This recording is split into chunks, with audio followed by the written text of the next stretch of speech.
Konnichiwa minasan, welcome back to our Welcome channel. back sa mga Hello karon there. ako may kay pusposog video. Iya lang ng agi nimo. Ngek, suko ano, bataan ni suko man. Mga bitaw no, mga kog pa saylo, mga kog pasensya kay wagi ko update sa atong channel. Na-realize na ako nga di man dahil lalim mag video sa YouTube, mag content. Tapos dagdag pa ang mga challenges diri sa Japan sa pagpuyo. So mga kog pasensya na kayo. Pasensya na boy.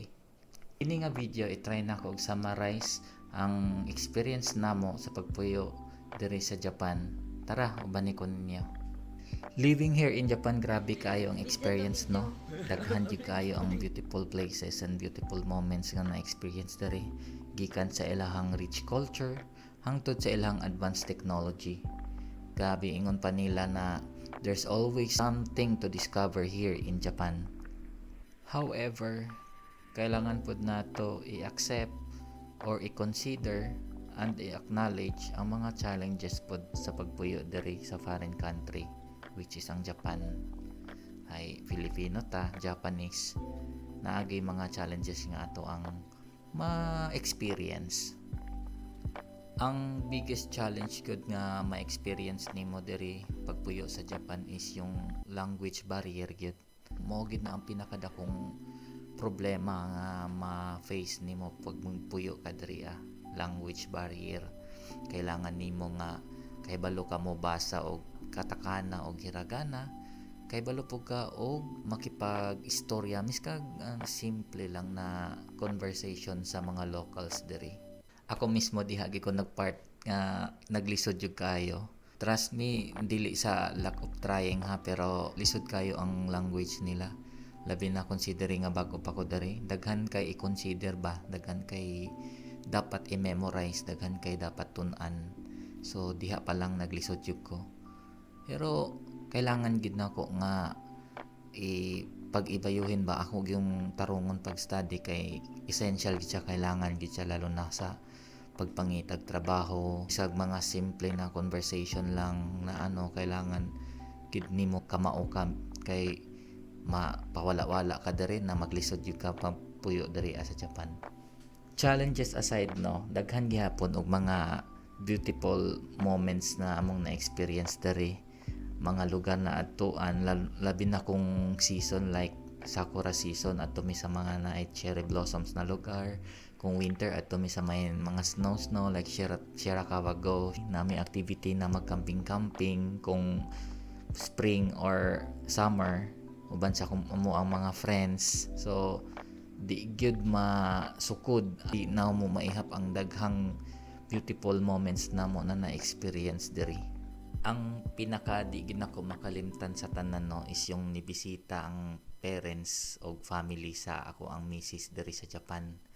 Isa gito sa mga maanindot gid na happenings na nahitabo na mo diri nang suri-suri mi sa Nagoya, sa city of Nagoya, kaon diri, kaon dito, at tumiog mga castle, kay gusto sila matanaw og cherry blossom.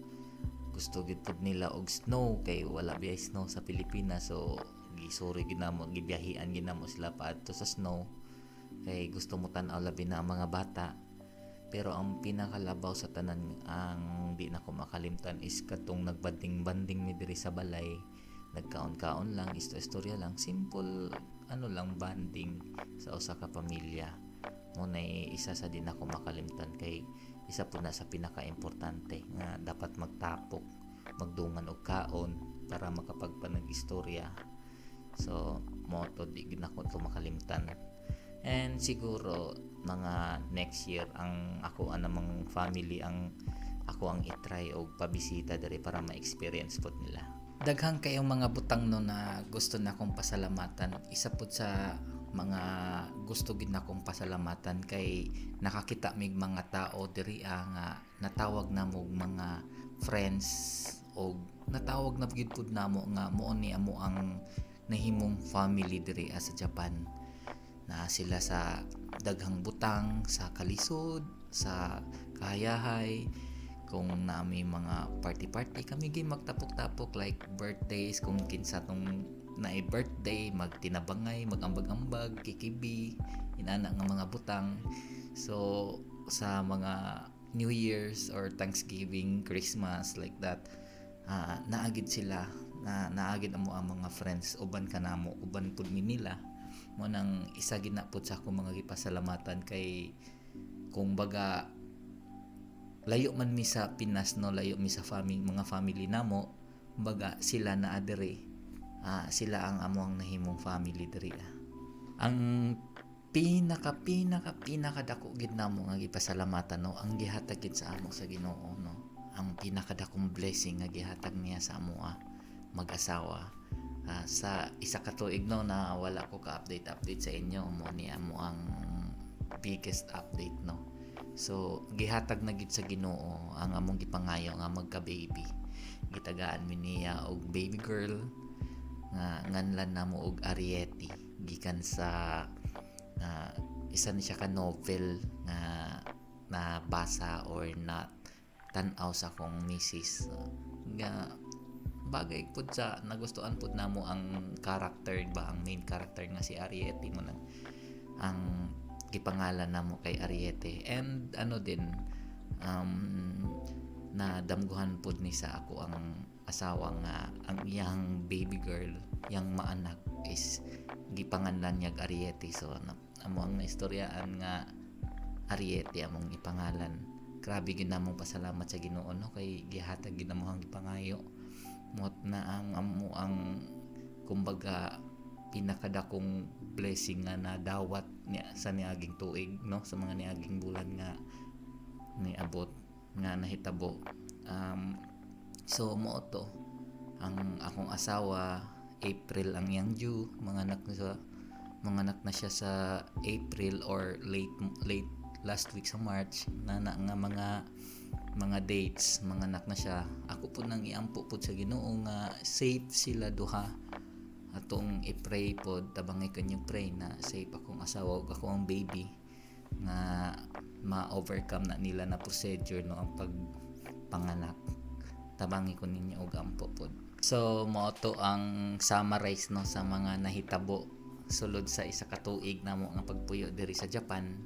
Daghan pa ang tanay mga gusto nako isulti, gusto namo na isulti nga happenings, pero di na nako maisa-isa. So more to short lang, summarization lang sa life namo diri sa Japan gikan atong nag-post ko last video. So pasensya gid kayo kung wala ko'y update wala ko'y post kay mo to hong reasons, di man day lalim ang paghimo og content, paghimo og videos, paghimo og kanang time para ani nga mga butang. Pero tagaan gid na kog time nga maka post pug og video, mga updates pod, kasi baga mo na mo ang journal pod sa mga happenings pod namo diri uban sa akong newly formed family mo lagi to na may baby.